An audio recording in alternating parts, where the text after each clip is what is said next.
ஊட்டி சேரிங் கிராஸ் பகுதி புனித அந்தோணியார் திருத்தல திருவிழா நடைபெறுவதையொட்டி கொடியேற்ற நிகழ்வு சிறப்புடன் நடைபெற்றது.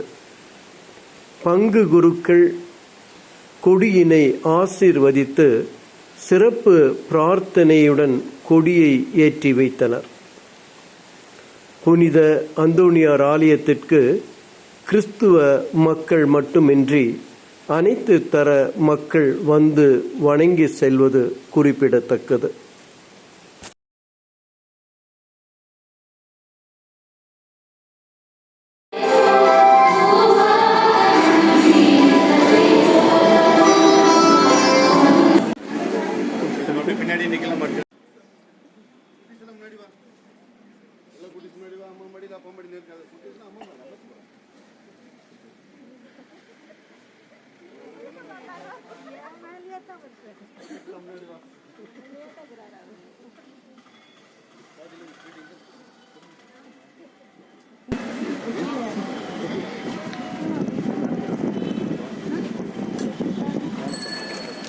அங்கே போனாங்க.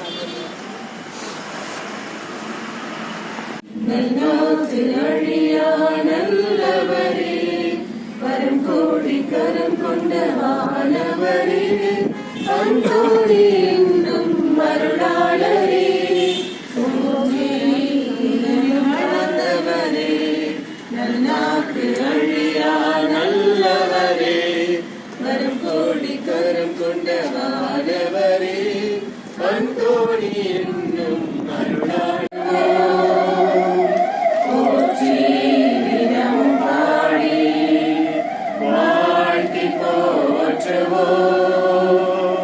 பாராத காயங்கள் ஆற்றிடவே, தீராத சோகங்கள் தேற்றிடவே, வீணாகும் வாழ்வை நீட்டிடவே, எங்களுக்காக வேண்டிக் கொள்ளும்.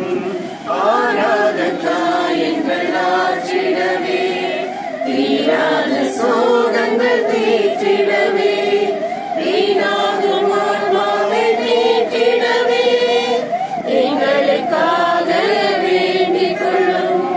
மங்காத மொழியை தேவாவு மக்கள் தங்கள் பாதுகாவலின் பெருநாளை கொண்டாட தயார் செய்தற்கு இக்கொடியை ஆசீர்வதித்து புனிதப்படுத்தினார்கள். இக்கொடியின் உயிரை ஏற்படுத்துவது போல இவர்களுடைய உள்ளங்களும் விண்ணகம் நோக்கி உயர்த்தப்படுவனவாக. இந்த தவ நாட்களில் இக்கொடியை காண்போர் அனைவரும் திருமகனே அனைவரும் காவலரான புனித அந்தோணியாரை நினைவு கூர்ந்து அவர் தம் முன் மாதிரியை பின்பற்றி உமக்கு உதவர்கள் ஆண்டவராகிய கிறிஸ்து ஆடுகிறோம். விண்ணுலகில் இருக்கிற எங்கள் தந்தையே,